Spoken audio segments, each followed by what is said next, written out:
Love is your master, for he masters you. And now you are metamorphosed with a mistress. Well, it's a story about love. And it begins with Proteus and Valentine, best friends who love each other.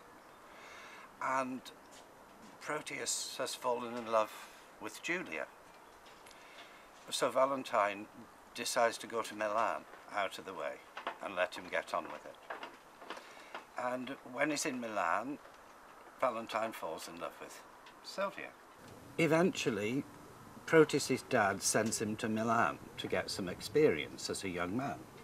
So he goes to Milan, and he sees Sylvia, and he falls in love with Sylvia, and he betrays his friend, who disappears because he's banished from Milan, and gets captured by outlaws.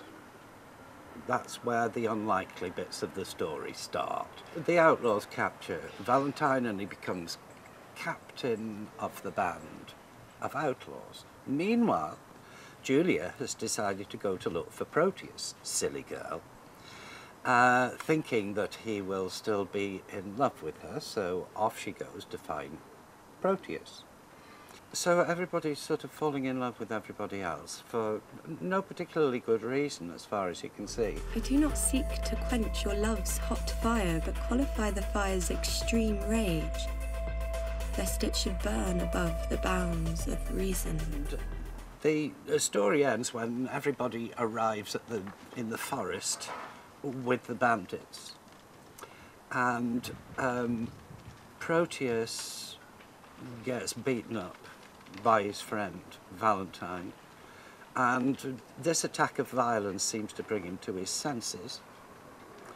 Valentine is reconciled with Sylvia, who has gone looking for him in the forest, and then Julia faints.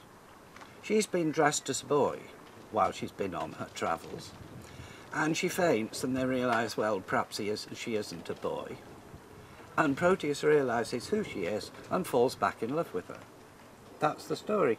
And you think, oh, how ridiculous, a load of rubbish, this, nonsense. Well, it works. And it's quite a triumph, I think, that it works. And I was talking to a friend after seeing it who said the end was really moving. So what is Shakespeare up to? I think he's exploring the nature of love, different kinds of love. It starts with adolescent love, or at least Valentine and Proteus are adolescents at the beginning, but they grow up. And maybe that's why you've got this peculiar thing in the middle, where we're suddenly told that Valentine has been away for 16 months. I guess if you're a late adolescent, 16 months is about the right amount of time to come to your senses. And it's not so much Valentine that comes to his senses as Proteus. So it's a transformation tale. And I suppose it's how you move from adolescent puppy love into something more lasting.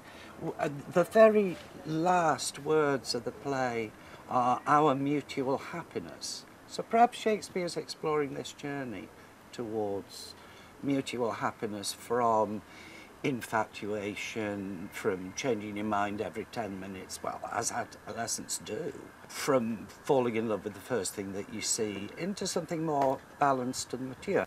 I think those are some of the ideas that Shakespeare's exploring.